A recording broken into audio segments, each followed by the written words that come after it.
Hello everyone. Shri गणेशाय नमः। श्री जानकी वल्लभाय नमः। जय जय सिया राम। श्री रामचरितमानस अरण्य कांड की चौपाई संपूर्ण हिंदी में अर्थ सहित। जय जय सिया राम। हे प्रभु, हे श्री राम जी, छोटे भाई लक्ष्मण जी, सीता जी सहित धनुष्य बाण धरी आप निष्काम स्थित होकर मेरे हृदय रूपी आकाश में चंद्रमा की भांति सदा निवास कीजिएगा। एवं मस्तु, ऐसा ही हो, ऐसा उच्चारण कर लक्ष्मी निवास श्री रामचंद्र जी हर्षित होकर अगस्त्य ऋषि के पास चले। तब सुतीक्ष्ण जी बोले, गुरु अगस्त्य जी का दर्शन पाए इस आश्रम में आए मुझे बहुत दिन हो गए।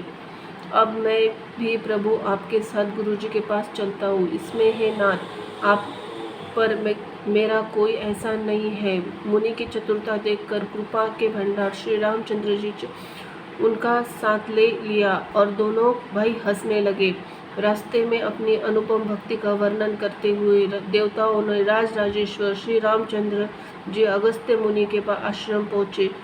सुतीक्ष्ण तुरंत ही गुरु अगस्त्य के पास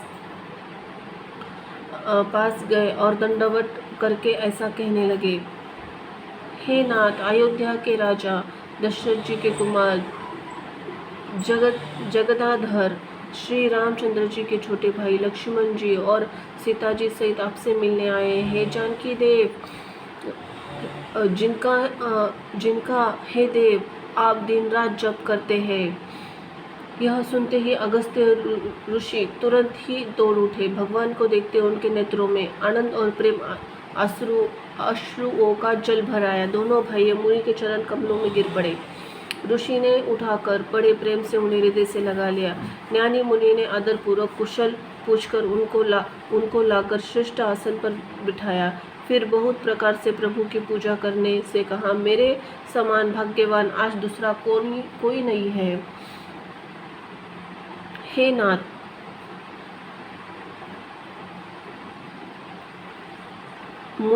ज्ञानी मुनि ने आदरपूर्वक कुशल पूछकर उनको लगाकर श्रेष्ठ आसन पर बैठा दिया। फिर बहुत प्रकार से प्रभु की पूजा करके कहा, मेरे समान भाग्यवान आज दूसरा कोई नहीं है। जहाँ तक जितने भी अन्य मुनिगण थे सभी आनंद कंद श्री रामचंद्र जी के दर्शन करने के हर्षित हो गए। दोहा, मुनियों के समूहों में श्री रामचंद्र जी सबकी ओर सम्मुख कर बैठे हैं, अर्थात प्रत्येक मुनि को श्री रामचंद्र जी अपने सामने मुख करके बैठे दिखाई देते हैं और सब मुनि टकाटक उनके मुख को देख रहे हैं। ऐसा जान पड़ता है मानो चकोरों का समुदाय शरद पूर्णिमा के चंद्रमा को देख रहा है।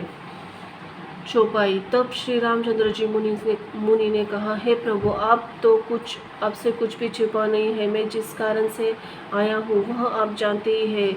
इसी से हे तात, मैं आपसे समझाकर कुछ भी नहीं कहा। हे प्रभु, अब आप मुझे वही मंत्र सलाह दीजिए जिस प्रकार मैं मुनियों के द्रोही राक्षसों को मारूं। प्रभु की वाणी सुनकर मुनि मुस्कुराए, बोले, हे नाथ, आपने क्या समझकर मुझे यह प्रश्न किया। हे पापों के नाश करने वाले, मैं तो आप ही के भजन से प्रभु से आपकी कुछ थोड़ी सी महिमा जानता हूँ। आपकी माया गुलर के विशाल वृक्ष के समान है, अनेक ब्रह्मांडों के समूहों के जिसके फल है। चर और अचर जीव गुलर के फल के भीतर रहने वाले छोटे छोटे जंतुओं के समान उन ब्रह्मांड रूपी फलों के भीतर बसते हैं और वे अपने उस छोटे से जीव जगत के सिवा दूसरा कुछ भी नहीं जानते। उन फलों का भक्षण करने वाला कठिन और काराल काल है। वह काल भी सदा आपसे भयभीत रहता है। आपने समस्त लोकपालों के स्वामी होकर भी मुझसे मनुष्य की तरह प्रश्न किया। हे कृपा के धाम, मैं तो यह वर मांगता हूँ कि आप श्री सीता जी और छोटे भाई लक्ष्मण सहित मेरे हृदय में सदा निवास कीजिएगा। मुझे प्रगाढ़ भक्ति, वैराग्य, सत्संग और आपके चरण कमलों में तो अटूट प्रेम प्राप्त हो। यद्यपि आप अखंड और अनंत ब्रह्म है, जो अनुभव से ही जानने में आते हैं और जिनका सत्य जन भजन करते हैं। यद्यपि मैं आपके ऐसा रूप जानता हूँ और उसका वर्णन भी करता हूँ, तो भी लौट लौट कर मैं सगुण ब्रह्म आपके सुंदर स्वरूप में ही प्रेम मानता हूँ। आप सेवकों को सदा ही बढ़ाई दिया करते हैं। इसी से हे रघुनाथ जी, आपने मुझसे पूछा है, हे प्रभु, एक परम मनोहर पवित्र स्थान है, उसका नाम पंचवटी है। हे प्रभु, आप दंडक वन को जहाँ पंचवटी पवित्र कीजिएगा और श्रेष्ठ मुनि गौतम जी के कठोर शाप को हर लीजिए। हे रघुकुल के स्वामी, आप सब मुनियों पर दया करने वही निवास कीजिए।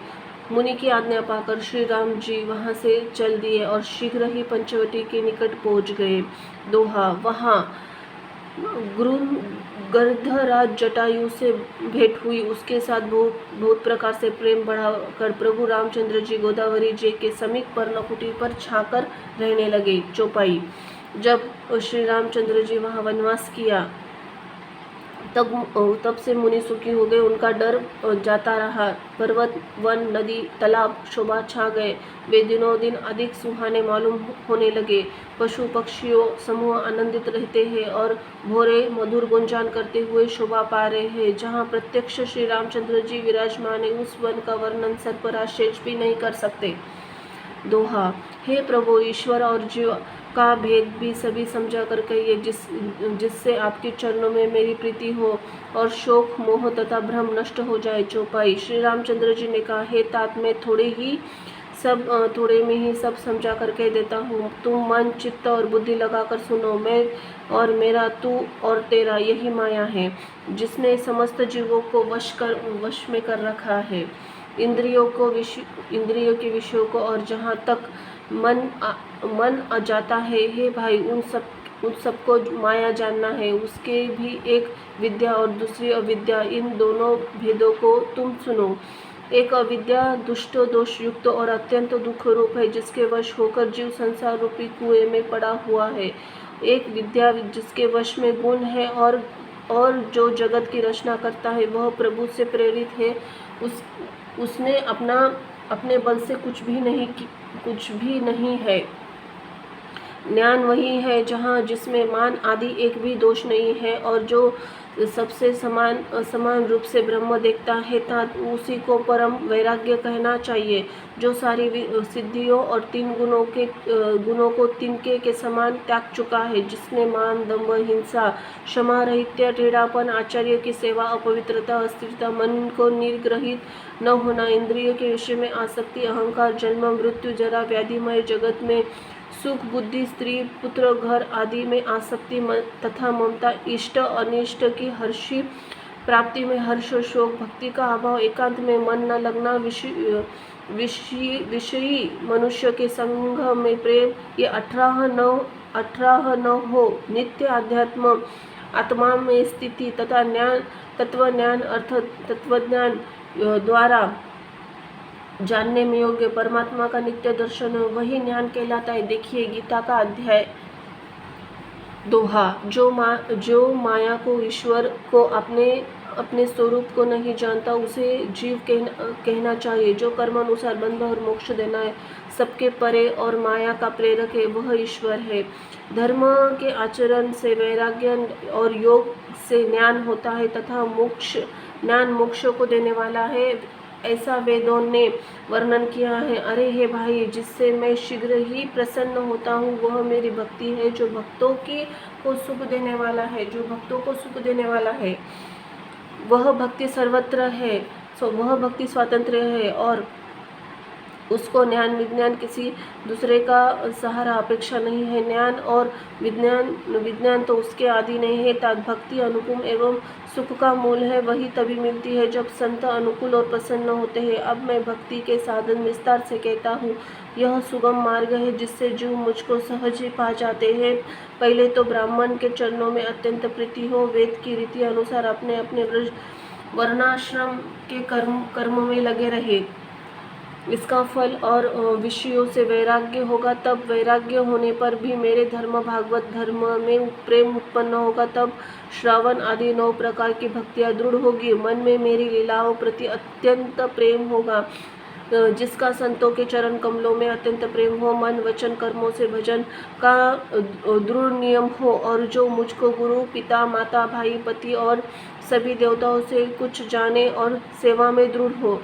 मेरा गुण गाते समय जिसका शरीर पुलकित हो जाए, वाणी गदगद हो जाए, नेत्रों से प्रेम अश्रु जल बहने लगे, काम मद दंभ और जिसने न हो, हे भाई मैं सदा उसके ही वश में रहता हूँ। दोहा, जिसको कर्म वचन मन से मेरी गति हो, जो निष्काम भाव से मेरा भजन करते हैं, उनके हृदय में कमल मैं सदा विश्राम करता हूँ। चौपाई, इस भक्ति योग को सुनकर लक्ष्मण जी अत्यंत सुखी पा गए। उन्होंने प्रभु श्री रामचंद्र जी के चरणों में सिर नवाया। इस प्रकार वैराग्य ज्ञान गुण और नीति कह के कुछ दिन बीत गए। शूर्पणखा नामक रावण की एक बहन थी, जो नागिन के समान भयानक और दुष्ट हृदय की थी। वह एक बार पंचवटी में गई, दोनों राजकुमारों को देखकर विकल काम से पीड़ित हो गई। काक्षुशुंडी जी कहते हैं, हे गरुड़ जी, शूर्पणखा जैसे राक्षसी धर्मज्ञान शून्य कामाग्ध स्त्री मनोहर पुरुष को देखकर चाहे वह भाई पिता पुत्र को विकल हो जाती है और मन को नहीं रोक सकती।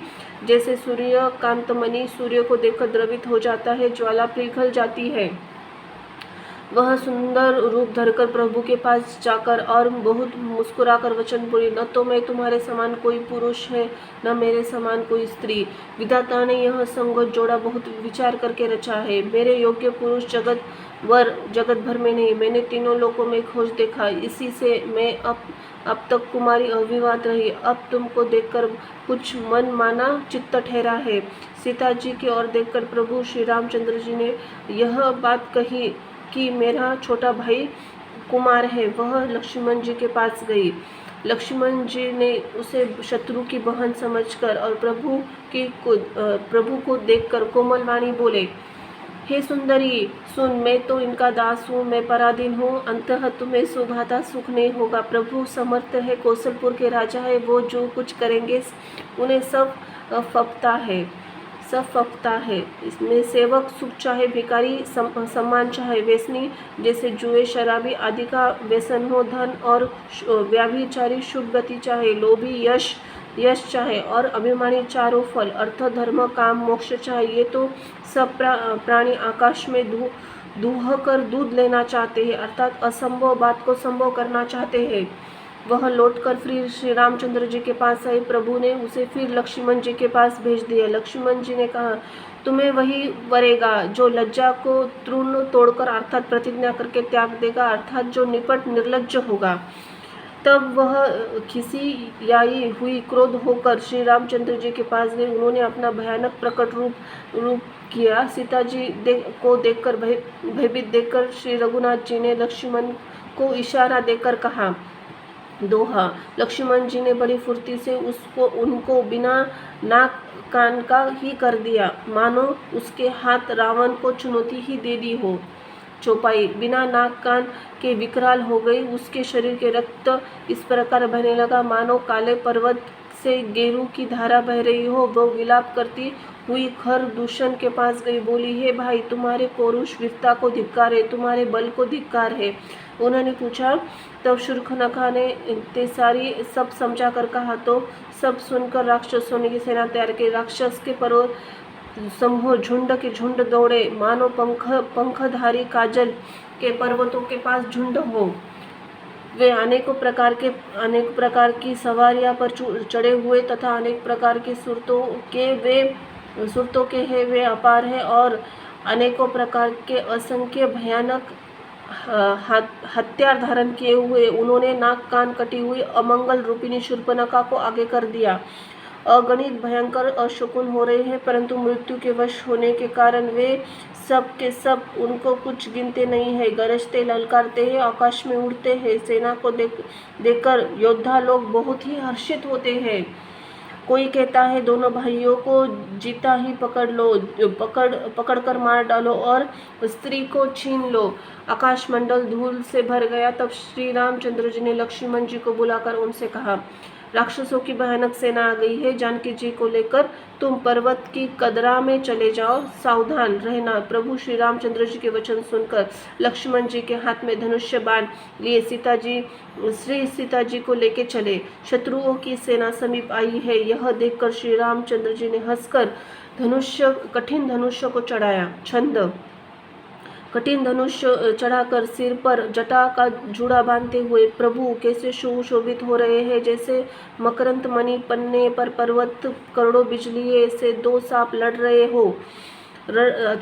कमर पर तरकस कसकर विशाल भुजाओं में धनुष्य लेकर बाण सुधार कर प्रभु श्री रामचंद्र जी राक्षसों को देख रहे हैं। मानव मतवाले हाथियों को समूह देखकर सिंह और उनकी तरफ ताक रहे हो। सर उठा। पकड़ो पकड़ो पुकारते हुए राक्षस योद्धा भाग छोड़े बड़ी तेजी से दौड़े आए और उन्होंने श्री रामचंद्र जी को चारों ओर से घेर लिया। जैसे बाल पूर्व उदयकालीन सूर्य को अकेला देखकर मदेह नामक दैत्य घेर लेते हैं। चौपाई। सौंदर्य माधुर्य निधि प्रभु श्री रामचंद्र जी को देखकर राक्षसी सेना थकित हुई। उन पर कोई बाण नहीं छोड़े। मंत्रियों को बुलाकर खर दूषण ने कहा, यह राजकुमार कोई मनुष्यों का भूषण है। जितने भी नाग असुर देवता मनुष्य मुनि है उनमें से हमने न जाने कितने ही देखे जीते और मार डालते हैं। सब पर है भाइयों सुनो, हमने जन्म भर ऐसी सुंदरता नहीं देखी। यद्यपि इन्होंने हमारी बहन को कुरूप कर दिया, यद्यपि अनुपम पुरुष का वध करने के योग्य नहीं है। छिपाई हुई स्त्री हमें तुरंत दे दो। दोनों भाई जीते जी घर लौट जाओ। मेरा यह कथन तुम लोग उसे सुनाओ और उसका वचन उत्तर सुनकर शीघ्र आओ। दूतों ने जाकर यह संदेश श्री रामचंद्र जी से कहा। उसे सुनते ही श्री रामचंद्र मुस्कुराकर बोले, हम क्षत्रिय हैं, वन में शिकार करते हैं और तुम्हारे सिर के दुष्ट पशुओं को ढूंढते फिरते हैं। हम बलवान शत्रु को देखकर नहीं डरते। लड़ने को आओ तो एक बार हम काल से भी लड़ सकते हैं। यद्यपि हम मनुष्य हैं परंतु दैत्य कुल का नाश करने वाले, मुनियों की रक्षा करने वाले हैं। हम बालक हैं परंतु दुष्टों को दंड देने वाले। यदि बल न हो तो घर लौट जाओ। संग्राम में पीठ दिखाने वाले किसी को मैं नहीं मारता। रण में चढ़ आकर कपट चतुराई करना, शत्रुओं पर कृपा करना, दया दिखाना तो बड़ी भारी कायरता है। दूतों ने लौटकर तुरंत सब बातें कही जिन्हें सुनकर खर दूषण का हृदय अत्यंत जल उठा। छंद। खर दूषण हृदय जल उठा। तब उन्होंने कहा, पकड़ लो, कैद कर लो। यह सुनकर भयानक राक्षस योद्धा बाण, धनुष्य, तोमर, शक्ति, साग, शूल, बिरशी, कृपान, कटार, परीख, फरसा धारण किए हुए दौड़ पड़े। प्रभु श्री रामचंद्र जी ने पहले धनुष्य को बड़ा कठोर और घोर भयानक टंकार किया, जिससे सुनकर राक्षस बहरे और व्याकुल हो गए। उस समय उन्हें कुछ भी होश न रहा। दोहा। फिर वे शत्रुओं को बलवान जानकर सावधान होकर दौड़े और श्री रामचंद्र जी के ऊपर बहुत प्रकार से अस्त्र शस्त्र बरसाने लगे। श्री रघुवर जी उनके हत्यारों को तिल के समान टुकड़े टुकड़े करके काट डाला। फिर धनुष्य को कान तक तान कर अपने तीर छोड़े। छंद। तब भयानक बाण ऐसे चले मानो फुरफुराते हुए बहुत से सर्प जा रहे हैं। श्री रामचंद्र जी संग्राम में क्रुद्ध हुए और अत्यंत तीक्ष्ण बाण चले। अत्यंत तीक्ष्ण बाणों को देखकर राक्षस वीर पीठ दिखाकर भाग चले। तब खीर दूषण त्रिशरा तीनों भाई क्रुद्ध होकर बोले, जो रण से भाग कर जाएगा हम अपने हाथों से वध करेंगे। तब मैं मरना ठानकर भागते हुए राक्षस लौट पड़े और सामने होकर अनेक प्रकार के हत्यारों से श्री रामचंद्र जी पर प्रहार करने लगे।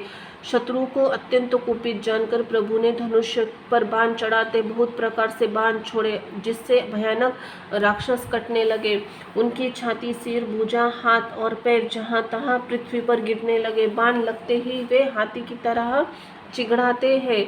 उनके पहाड़ समान धड़ कट कर गिर रहे हैं।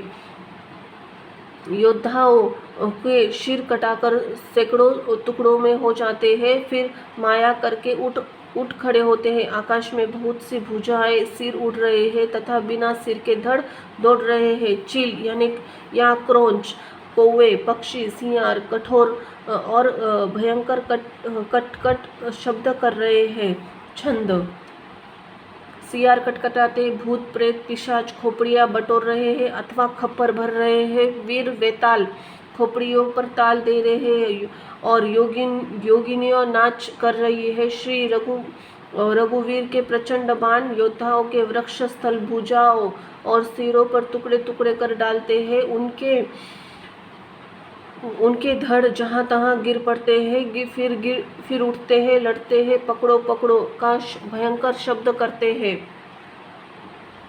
आतड़ियों के एक छोर को पकड़कर गिर उड़ते हैं और उन्हीं का दूसरा छोर हाथ पकड़कर पिशाच दौड़ते। ऐसा मालूम होता है मानो संग्राम रूपी नगर के निवासी बहुत प्रकार से बालक पतंग उड़ रहे हैं। अनेक योद्धाओं मारे पिछाड़े बहुत पिछाड़े गए, बहुत से जिनके हृदय में विदीर्ण हो गए पड़ कारा रहे हैं। अपनी सेनाओं को व्याकुल देखकर त्रिशरा और खरदूषण आदि योद्धा श्री रामचंद्र जी के और मुड़े। अगणित राक्षस क्रोध करके बाण, शक्ति, तोमर, फरसा, शूल, कृपान एक ही बार में श्री रघुवीर पर छोड़ने लगे। प्रभु ने पल भर में शत्रुओं को बाणों को काटकर ललकार कर उन पर अपने बाणों को छोड़कर तब राक्षस सेनापतियों के हृदय में 10-10 बाण भरे। योद्धा पृथ्वी पर गिर पड़े, फिर उठते भिड़ते मरते नहीं, बहुत प्रकार के अतिशय माया रचते हैं। देवता यह देखकर डरते हैं। प्रेत राक्षस 14,000 है और अयोध्यानाथ श्री रामचंद्र जी अकेले हैं। देवता और मुनियों को भयभीत देखकर माया के स्वामी प्रभु ने एक बड़ा कौतुक किया, जिसमें शत्रुओं की सेना एक दूसरे को राम रूपी देखने लगी, आपस में ही युद्ध करके लड़ मरी। दोहा। सब यही राम है, इसे मारो। इस प्रकार राम राम कहकर शरीर छोड़ते हैं और निर्वाण मोक्ष पद को पाते हैं। कृपानिधान श्री रामचंद्र जी ने यह उपाय करके क्षण भर में ही शत्रुओं को मार डाला। देवता हर्षित होकर फूल बरसाते, आकाश में नगाड़े बज रहे हैं। फिर वे स्तुति करके अनेकों विमानों सुशोभित हुए चले गए। चौपाई। जब रघुनाथ जी ने युद्ध में शत्रुओं को जीत लिया, तब देवता, मनुष्य, मुनि सबके भय नष्ट हो गए। तब लक्ष्मण जी सीता जी को ले आए। चरणों में पकड़ते हुए प्रभु ने प्रसन्नतापूर्वक हृदय से उठाकर हृदय से लगा लिया। सीता जी श्री रामचंद्र जी के श्याम और कोमल शरीर को परम प्रेम के साथ देखती है, नेत्र अगाते नहीं है। इस प्रकार पंचवटी में बसकर श्री रघुनाथ जी देवताओं और मुनियों को सुख देने वाले चरित्र करने लगे। खरदूषण का विध्वंस देखकर शूर्पणखा जाकर रावण को भड़काया। वह क्रोध करके वह बोली, तूने देश और खजाने की सुधि भुला दी। शराब पी लेता है, दिन रात पड़ा सोता रहता है, तुझे खबर नहीं है। शत्रु तेरे सिर पर खड़ा है। नीति के बिना राज्य, धर्म के बिना धन प्राप्त करने से, भगवान को समर्पण किए हुए बिना उत्तम कर्म करने से और विवेक से उत्पन्न किए बिना विद्या पढ़ने से परिणाम से श्रम ही हाथ लगता है। विषयों से संग से सन्यासी, बुरी सलाह से राजा, मान से ज्ञान, मदिरा पान से लज्जा, नम्रता के बिना नम्रता न होने से प्रीति के मद, अहंकार और गुणवान शीघ्र ही नष्ट हो जाते हैं। इस प्रकार नीति मैंने सुनी है। सरोठा। शत्रु, रोग, अग्नि, पाप, स्वामी, सर्प छोटा करके नहीं समझना चाहिए। ऐसा कहकर शूर्पणखा अनेक प्रकार से विलाप करके रोने लगी। रावण की सभा के बीच वह व्याकुल होकर पड़ी, बहुत प्रकार से रो कर कह रही है, अरे दशग्रीव, तेरे जीते जी मेरा क्या ऐसी दशा होनी चाहिए।